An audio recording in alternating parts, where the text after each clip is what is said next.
रिक्षाचं तिप्पट भाडं, ट्रॅफिकमध्ये अडकलेली गाडी, वेळ आणि पैसे दोन्ही वाचवायचेत तर आता काळजी सोडा. कारण महाराष्ट्र सरकारने ई बाईक टॅक्सीला हिरवा कंदील दाखवलाय.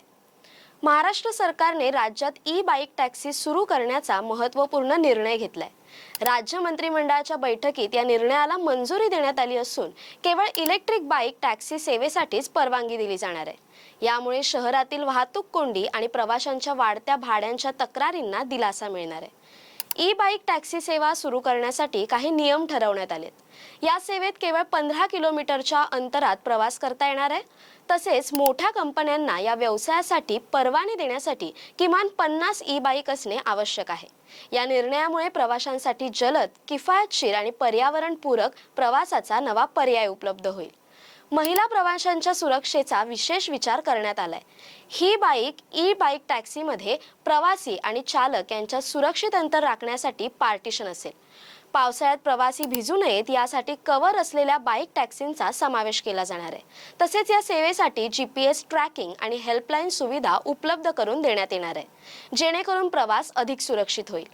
ई बाईक टॅक्सीच्या भाड्याबाबत सरकार लवकरच अंतिम निर्णय घेणार आहे.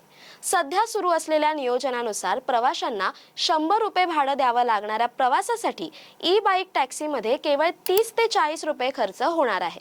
त्यामुळे हा पर्याय आर्थिकदृष्ट्या अधिक सोयीस्कर ठरणार आहे. या योजनेमुळे अनेक तरुणांना रोजगाराच्या नव्या संधी मिळू शकतात. सरकारने रिक्षा चालकांच्या मुलामुलींना ई बाईक टॅक्सी खरेदीसाठी 10,000 रुपयांचे अनुदान देण्याचा निर्णय घेतला आहे. उर्वरित रक्कम कमी व्याज दरावर कर्जाच्या स्वरूपात मिळू शकणार आहे. त्यामुळे या व्यवसायात नवीन तरुण सहज सहभागी होऊ शकतील.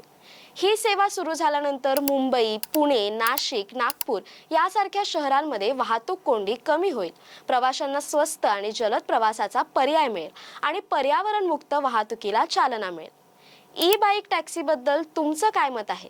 ही सेवा तुम्हाला किती उपयुक्त वाटते? कमेंटमध्ये तुमचं मत नक्की सांगा आणि हा व्हिडिओ शेअर करा. कारण महाराष्ट्र बदलतोय जलद, स्वस्त आणि सुरक्षित प्रवासासाठी.